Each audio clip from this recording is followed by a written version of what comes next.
आज की practice set का पहला प्रश्न देखिए आपके बिल्कुल सामने है। पूछ रहा है कि निम्नलिखित में से परिमाण बोधक विशेषण है। 4 विकल्प देखिए आपके सामने दिख रहे हैं। पहले ऑप्शन में दिया है भूखे लोग, दूसरे में दिया है सूखे पेड़, तीसरे विकल्प में दिया है सूनी धरती और चौथे ऑप्शन में दिया है कम आमदनी। आपको उत्तर करना है परिमाण बोधक जो है किसमें है। देखिए वैसे तो उत्तर आपको साफ साफ दिख रहा है। भूखे लोग, सूखे पेड़ और सूनी धरती, इन तीनों में देखिए गुणवाचक विशेषण है। इनमें देखिए गुणवाचक विशेषण है। आपका राइट आंसर होगा ऑप्शन डी। यहाँ पर कम आमदनी, देखिए यहाँ मात्रा की बात हो रही है और इसलिए यहाँ पर जो है परिमाण बोधक विशेषण है। इसमें डी राइट आंसर होगा। नेक्स्ट क्वेश्चन पर चलेंगे। निम्न में से कौन सी रचना जो है छायावाद युग की है। काव्य निर्णय, लोकायतन, प्रेम सरोवर या फिर प्रिया प्रवास। चलिए आप लोग उत्तर करेंगे दूसरे प्रश्न के लिए। देखिए इनमें से छायावाद युग की रचना पूछा है तो देखिए लोकायतन जो है छायावाद युग की रचना है और इसके रचनाकार हैं सुमित्रानंदन पंत। देखिए इसके रचनाकार हैं सुमित्रानंदन पंत और देखिए लोकायतन जो है एक महाकाव्य है। लोकायतन एक महाकाव्य है। इस महाकाव्य में देखिए पंत जी ने स्वतंत्रता के बाद और पहले के भारतीय जीवन के बारे में जो है बताया है। किसमें? लोकायतन में। जबकि काव्य निर्णय की बात करें तो देखिए काव्य निर्णय जो है यह जो है रीतकाल की रचना है। यह जो है भिखारी दास की रचना है। यह रचना जो है भिखारी दास की है।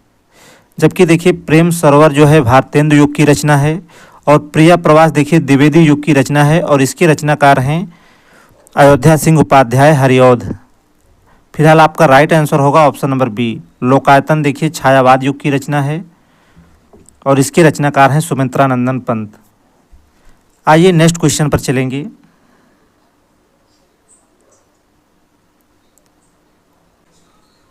निम्न में से किस रचनाकार को जो है साहित्य अकादमी पुरस्कार नहीं मिला है। ऑप्शन में माखनलाल चतुर्वेदी दिया है, रामधारी सिंह दिनकर दिया है, सुमित्रानंदन पंत दिया है और डी ऑप्शन में देखिए भारतेंदु हरिश्चंद्र दिया है। आप सभी को उत्तर करना है कि इनमें से जो है किसे जो है साहित्य अकादमी पुरस्कार जो है नहीं मिला है।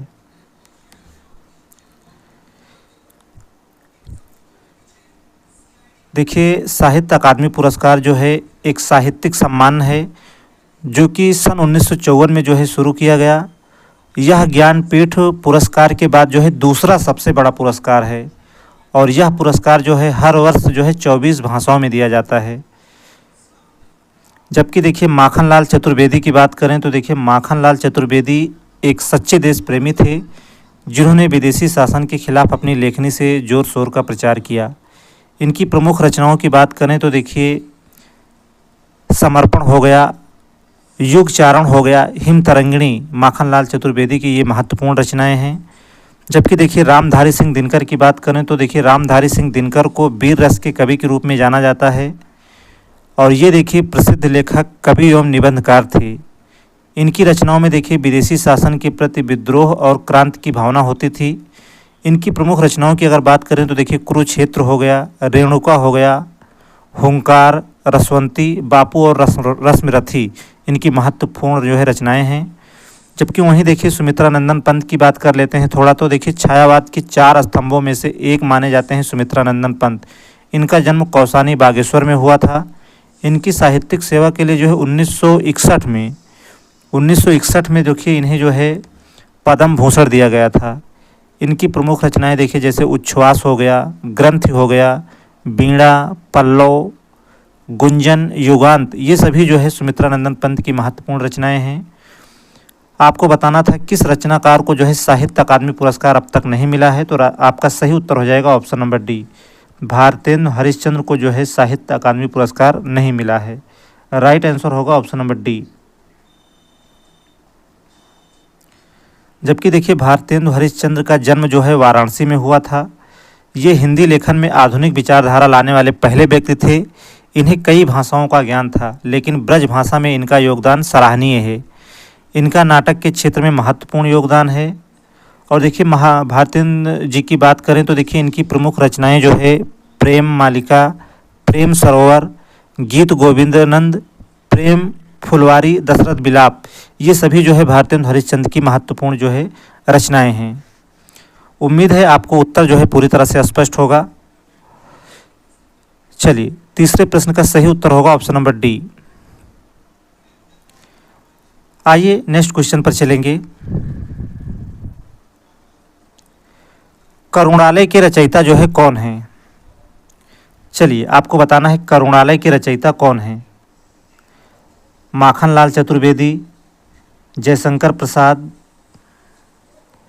सुमित्रानंदन पंत या फिर भारतेंदु हरिश्चंद्र। चलिए आप लोग उत्तर करेंगे करुणालय के रचनाकार जो है कौन है। देखिए करुणालय के रचनाकार हैं जयशंकर प्रसाद। आपका सही उत्तर होगा ऑप्शन नंबर बी। देखिए जयशंकर प्रसाद की बात करें तो देखिए जयशंकर प्रसाद जी छायावाद के 4 स्तंभों में से एक हैं। इन्होंने कहानी, नाटक, उपन्यास, कविताएं तथा निबंध आदि जो है लिखी। खड़ी बोली को हिंदी काव्य की भाषा बनाने में इनका देखिए महत्वपूर्ण योगदान है। इनमें इनकी जो है प्रमुख रचनाएं देखिए इस प्रकार हैं, जैसे उर्वशी हो गया, वन मिलन, प्रेम राज्य, कानन कुसुम, प्रेम पथिक, ये सभी जो है जयशंकर प्रसाद की महत्वपूर्ण रचनाएं हैं। करुणालय के रचयिता कौन हैं? तो आपका उत्तर होगा जयशंकर प्रसाद। जबकि देखिए भारतेंदु हरिश्चंद्र, सुमित्रानंदन पंत और माखनलाल चतुर्वेदी की बात हम पिछले क्वेश्चन पर कर चुके हैं। आइए आगे बढ़ेंगे।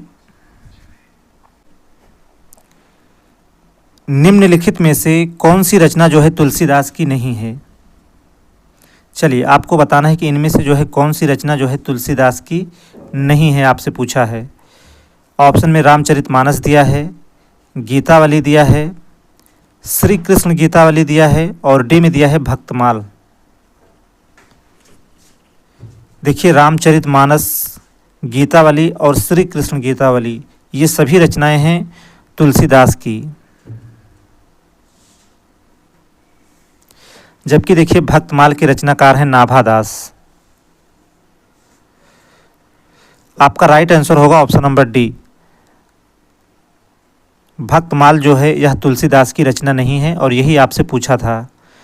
देखिए गोस्वामी तुलसीदास की बात करें तो रामाश्रयी शाखा के एक प्रसिद्ध कवि थे। प्रसिद्ध महाकाव्य रामचरितमानस जो है तुलसी द्वारा रचित है। इनकी प्रमुख रचनाओं की बात हम कर लेते हैं, जैसे देखिए रामचरितमानस हो गया, दोहावली हो गया, गीतावली हो गया, वैराग्य संदीपनी, बरवे रामायण, पार्वती मंगल और जानकी मंगल, ये सभी रचनाएं जो हैं तुलसीदास की हैं। जबकि नाभादास जो है राम भक्त शाखा के देखिए भक्तकालीन कवि थे और इनकी रचना हमने आपको बताया कि यह भक्तमाल है। चलिए 5वें प्रश्न का सही उत्तर होगा ऑप्शन नंबर डी। अगले सवाल पर चलेंगे। हिंदी का प्रथम समाचार पत्र जो है कौन सा था? आपको बताना है कि हिंदी का प्रथम समाचार पत्र जो है कौन सा था। कवि वचन सुधा, उदंत मार्तंड, हरिश्चंद्र पत्रिका या फिर सरस्वती। चलिए इस प्रश्न को पहले भी देखिए कराया जा चुका है। हिंदी का प्रथम समाचार पत्र है उदंत मार्तंड। राइट आंसर होगा ऑप्शन नंबर बी। देखिए उदंत मार्तंड जो है हिंदी का प्रथम समाचार पत्र था। 30 मई 1826 को, देखिए डेट याद रखेंगे, 30 मई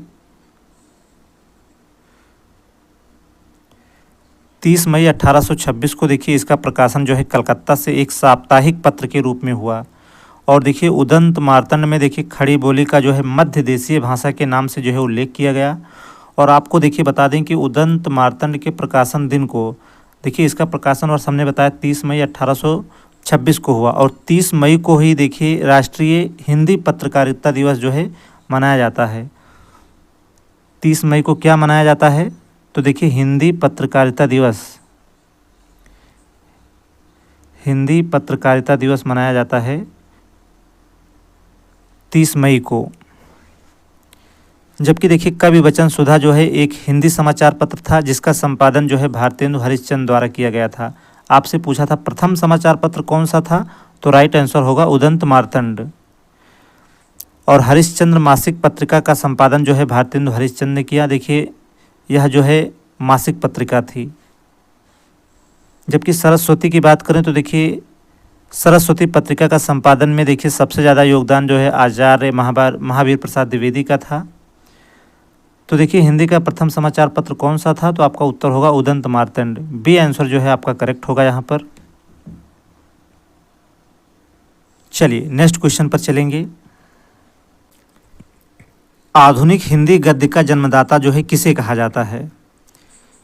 अमीर खुसरो को, भारतेंदु हरिश्चंद्र को, कवि गंग को, या फिर जयशंकर प्रसाद को?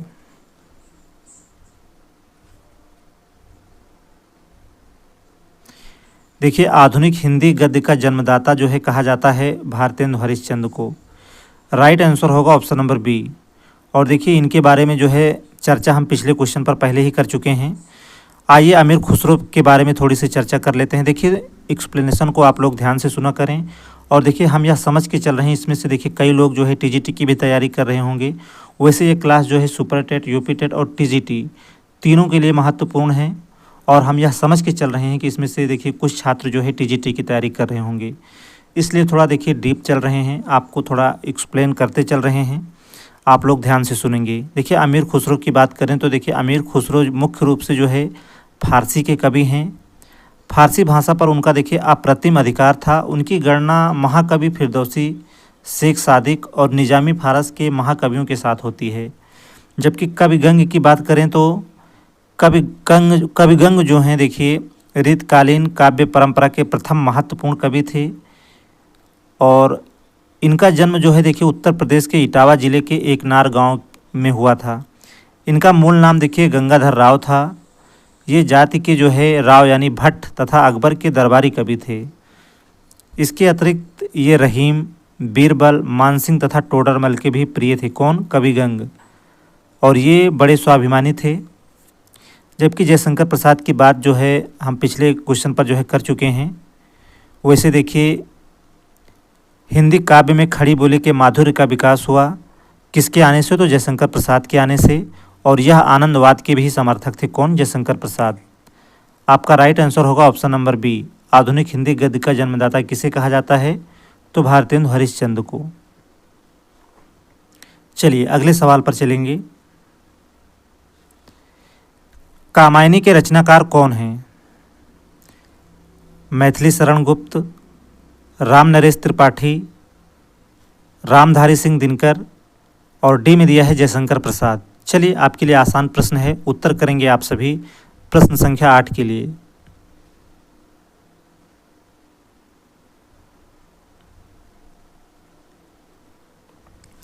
चलिए कामायनी के रचनाकार जो है जयशंकर प्रसाद हैं। बिल्कुल आसान प्रश्न था। राइट आंसर होगा ऑप्शन नंबर डी।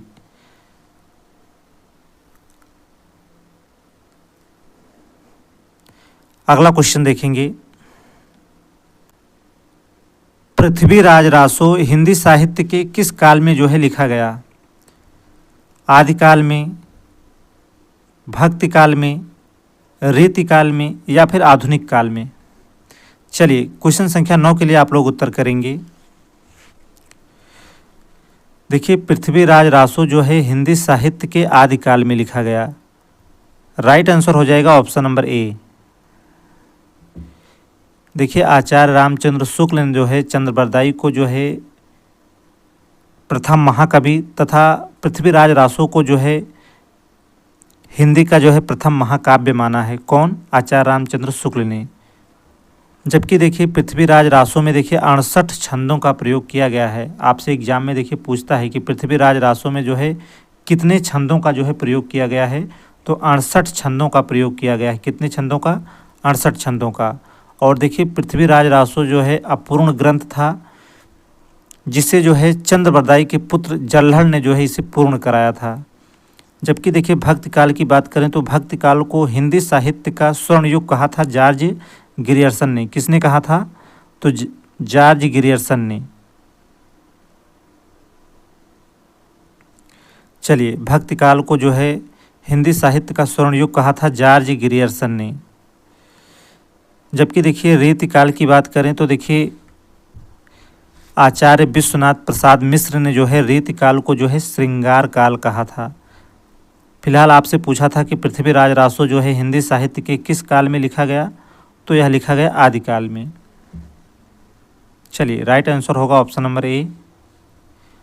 अगला क्वेश्चन देखेंगे, आदिकाल को चारण काल के नाम से नामकरण जो है किसने किया। चलिए महत्वपूर्ण प्रश्न, आदिकाल को जो है चारण काल के नाम से जो है नामकरण किसने किया।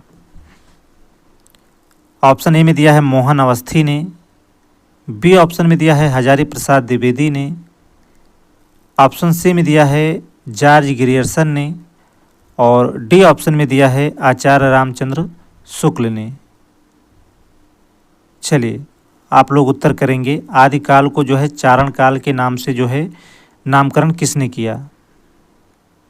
मोहन अवस्थी ने, हजारी प्रसाद द्विवेदी ने, जॉर्ज ग्रियर्सन ने, या फिर आचार्य रामचंद्र शुक्ल ने। देखिए आदिकाल को चारण काल नाम से जो है नामकरण किया किसने, तो आपका उत्तर होगा option number C, George Grierson ने। जबकि देखिए आदिकाल को वीरगाथा काल नाम दिया था आचार्य रामचंद्र शुक्ल ने, और आदिकाल को आदिकाल नाम दिया था हजारी प्रसाद द्विवेदी ने, और यही नाम जो है सर्वमान्य भी है। चलिए आपका सही उत्तर हो जाएगा ऑप्शन नंबर सी, आदिकाल को चारण काल कहा जॉर्ज ग्रियर्सन ने। जबकि मोहन अवस्थी ने जो है आदिकाल को जो है इन्होंने देखिए आधार काल कहा है। क्या कहा है, आधार काल कहा है। देखिए ये सभी प्रश्न महत्वपूर्ण हैं, जबकि हमने आपको बताया कि हजारी प्रसाद ने आदिकाल को आदिकाल नाम ही दिया है, और यही नाम जो है सर्वमान्य भी है। जॉर्ज ग्रियर्सन ने देखिए चारण काल नाम दिया है, और आचार्य रामचंद्र शुक्ल ने जो है वीरगाथा काल नाम दिया है आदिकाल को। चलिए अगला क्वेश्चन देखेंगे। चलिए महत्वपूर्ण पंक्ति दी गई है, कूलन में, केली में, कछारन में, कुंजन में, क्यारिन में, कलित, कलीन, किलकत हैं। इस काव्य पंक्ति में जो है कौन सा अलंकार है, आपसे पूछा है। ऑप्शन में देखिए अनुप्रास अलंकार दिया है, रूपक अलंकार दिया है, यमक अलंकार दिया है, और डी में दिया है श्लेष अलंकार। देखिए आप लोग ध्यान से देखेंगे तो देखिए इस पंक्ति में देखिए अनुप्रास अलंकार है, क्योंकि देखिए का वर्ण की जो है आवृत्ति हुई है यहाँ पर। और आप सभी जानते हैं अनुप्रास अलंकार वहाँ होता है जब किसी काव्य को सुंदर बनाने के लिए देखिए किसी वर्ण की जो है बार बार आवृत्ति हो, तो वहाँ देखिए अनुप्रास अलंकार होता है। तो देखिए यहाँ का वर्ण की जो है बार बार आवृत्ति हुई है, इसी कारण देखिए इसमें जो है अनुप्रास अलंकार है। राइट आंसर हो जाएगा ऑप्शन नंबर ए। चलिए अगला सवाल देखेंगे। यह भी प्रश्न देखिए अलंकार से है। कह रहा है कि बांधा था विधु को किसने, इन काली जंजीरों से, मणि वाले फड़ियों का मुख क्यों भरा हुआ है हीरों से। इस काव्य में जो है कौन सा अलंकार है। चलिए बहुत ही सुंदर पंक्ति है, बांधा था विधु को किसने, इन काली जंजीरों से, मणि वाले फड़ियों का मुख क्यों भरा हुआ है हीरों से। इसमें देखिए कौन सा अलंकार है। ऑप्शन में दिया है अनुप्रास अलंकार, श्लेष अलंकार, यमक अलंकार, और डी में दिया है अतिशयोक्ति अलंकार। चलिए उत्तर करिए आप सभी। देखिए बांधा था विधु को किसने, इन काली जंजीरों से, मणि वाले फड़ियों का मुख क्यों भरा हुआ हीरों से। इस काव्य पंक्तियों में देखिए अतिशयोक्ति अलंकार है। आपका सही उत्तर होगा ऑप्शन नंबर डी। इसमें देखिए अतिशयोक्ति अलंकार है। देखिए अतिशयोक्ति अलंकार जो है जहाँ लोक सीमा का उल्लंघन करते हुए किसी वस्तु का बढ़ा चढ़ाकर जो वर्णन या प्रशंसा किया जाए, वहाँ जो है अतिशयोक्ति अलंकार होता है। चलिए डी आंसर जो है यहाँ पर राइट होगा। इस पंक्ति में जो है अतिशयोक्ति अलंकार है। क्वेश्चन नंबर 13 देखेंगे। सोरठा छंद के सम चरणों में कितनी मात्राएं होती हैं। देखिए आपसे पूछा है कि सोरठा छंद के सम चरणों में जो है कितनी मात्राएं होती हैं, 12, 16, 13 या फिर 24। देखिए सोरठा छंद के सम चरणों में जो है 13 मात्राएं होती हैं। आपका जो राइट आंसर होगा यहाँ पर ऑप्शन सी जो है करेक्ट आंसर हो जाएगा। देखिए सोरठा जो है दोहे का ठीक विपरीत होता है। इसके प्रथम और तृतीय चरण में देखिए 11-11 मात्राएं होती हैं। कितनी कितनी 11-11 मात्राएं होती हैं। और दूसरे और चौथे चरण में देखिए इसमें जो है 13-13 मात्राएं होती हैं। तो आपसे पूछा था इसमें देखिए सम चरणों में कितनी मात्राएं होती हैं, तो आपका राइट आंसर हो जाएगा ऑप्शन नंबर सी। दूसरे और चौथे चरण में देखिए इसमें जो है 13-13 मात्राएं होती हैं। जबकि देखिए छंद की परिभाषा की बात करें तो देखिए पहले तो जान लेते हैं छंद शब्द जो है संस्कृत के छिद धातु से बना है और छिद का अर्थ है ढकना यानी आच्छादित करना।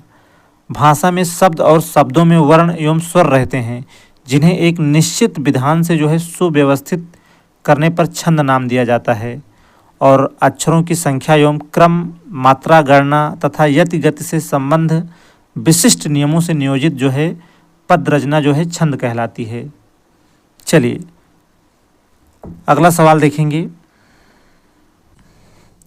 सहद शब्द जो है कैसा है? चलिए सहद शब्द जो है किस प्रकार का शब्द है? तत्सम है, तद्भव है, देशज है या फिर आगत है? तो देखिए महत्वपूर्ण क्वेश्चन है। सहद शब्द जो है किस प्रकार का शब्द है? तो यह जो है आगत शब्द है। डी जो है इसका करेक्ट आंसर होगा यहाँ पर। नेक्स्ट क्वेश्चन पर चलेंगे। एक बार कही बात को दोहराते रहना वाक्यांश के लिए एक शब्द क्या होगा? चलिए एक बार कही बात को दोहराते रहना वाक्यांश के लिए एक शब्द क्या होगा? आगार, प्राक्कथन, पृष्ठपेषण या फिर प्रस्तावना? देखिए प्राक्कथन को भूमिका कहते हैं, जबकि प्रस्तावना देखिए प्रस्तावना जो है किसी शीर्षक का प्रथम चरण होता है। और देखिए यहाँ पूछा है कि एक बार कही बात को दोहराते रहना, इसके लिए एक शब्द क्या होगा? तो आपका इसका देखिए सही उत्तर हो जाएगा पृष्ठपेषण होता है यहाँ पर। सी जो है आपका राइट आंसर होगा यहाँ पर। चलिए 15 महत्वपूर्ण क्वेश्चन थे। सेशन कैसा रहा आप लोग कमेंट में ज़रूर बताएं। और देखिए सेशन यदि आपको पसंद आया तो अपने मित्रों में भी देखिए क्लास को शेयर करें। और जिन साथियों ने चैनल को अभी तक सब्सक्राइब नहीं किया है आप सभी चैनल को सब्सक्राइब अवश्य कर लें। आज के लिए सिर्फ इतना ही। मिलते हैं फिर किसी और प्रैक्टिस के साथ। तब तक के लिए नमस्कार।